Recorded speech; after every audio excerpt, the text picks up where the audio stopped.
नाही 100% शिंदे साहेब जेव्हा जेव्हा जिल्ह्यात येतात अ, त्यांच्या सभेचा फायदाच महायुतीला होतो. आणि आज मोठ्या प्रमाणामध्ये तुम्हाला ही सभा मोठ्या उत्साहामध्ये पार पाडताना तुम्हाला दिसेल. मोठ्या संख्येने लोक तिथे उपस्थित राहतील. उत्स्फूर्तपणे लोक तिकडे येतील आणि एक कार्यकर्त्यांमध्ये जोश आहे. शिंदे साहेबांचा एक क्रेज आहे महाराष्ट्रामध्ये. अ, आणि नक्की त्या सगळ्या विषयांचा फायदा महायुतीच्या या सगळ्या उमेदवारांना होईल जिल्हा परिषद पंचायत समितीला.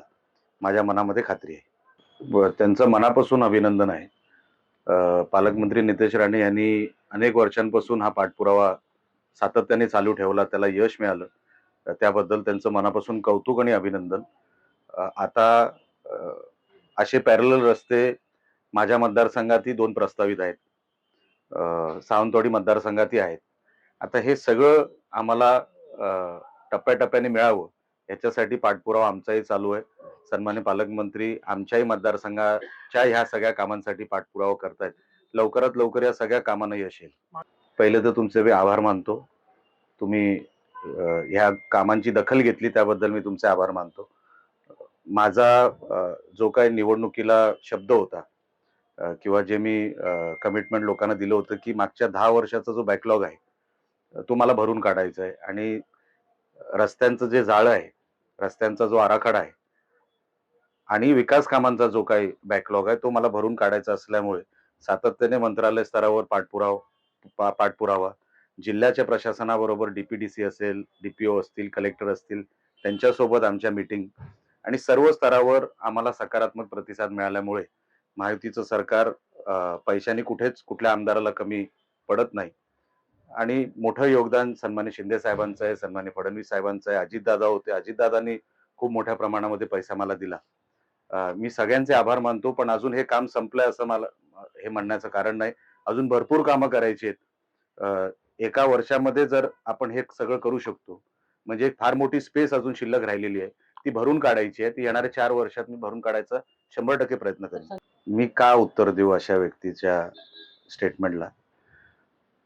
माणूस आता गेलाय. म्हणजे अजितदादा आता जेमतेम काहीतरी 3-4 दिवस झाले. त्यावर तरी राजकारण करू नका. त्यांच्या आत्म्याला जरा शांती मिळू द्या. हे सगळे विषय नंतर बोलता येत नाही का? काय घाई लागली तुम्हाला? कुठले तर्क लावताय तुम्ही?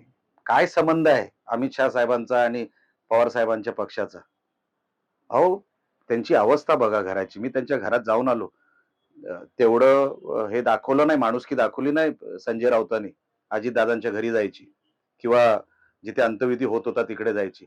मी घरात जाऊन आलोय साहेब. काय अवस्था आहे ना त्या घराची जाऊन त्यांनी बघून यावी आणि मग टीका करावी. अहो सगळीकडे राजकारण. काहीतरी भान ठेवा. आपण माणूस आहोत अगोदर. मग कोण राजकारणी आहे, मग कोण खेळाडू आहे. सगळीकडे राजकारण बरोबर नाही आणि एवढा नीचपणा राजकारणामध्ये पण बरोबर नाही. कुठेतरी स्तर असला पाहिजे राजकारणाला. कुठेतरी मर्यादा असल्या पाहिजे. माणूस गेलाय हो. करता माणूस घरातला गेलाय. आपण काय बोलतोय? जरा तरी भान ठेवा. सगळीकडे नीचपणाने वागू नका. बरोबर नाही. महाराष्ट्राच्या कल्चरसाठी पण बरोबर नाही. ही काय महाराष्ट्राची संस्कृती नाही. म्हणून मी तुम्हाला बोललो ना, सगळीकडे राजकारण करणं बरोबर नाही. ते उद्या काही म्हणू शकतात. त्या माणसाला काय आहे का कोणाचं? त्यांना काय फिलिंग आहेत काय कुठल्या कोणाच्या कुटुंबाबद्दल? मी त्या माणसाच्या प्रश्नांना उत्तर का देऊ? आणि कुठली फाईल कुठली आहे, कुठे आहे? हे संजय राऊतांना कोण सांगून करतंय का? पण तुमच्या समोर ते काय जे पुढी सोडतात ना, ते तुम्ही रोजच्या रोज बोलता. त्यांना वाव मिळतो. तुम्ही वावच देऊ नका अशा माणसाला. 2 दिवसात महाराष्ट्र विसरेल आहे संजय राऊताला. तुम्ही जर त्याला वाव दिला नाही ना, हे सगळं विचारून, कुठे काय हातपाय नाही, कुठल्या विषयाला कुठे संबंध नाही. काही बोलायचं त्यांनी आणि आम्ही उत्तर द्यायचं. एवढे काय स्वस्त आम्ही झालो नाही.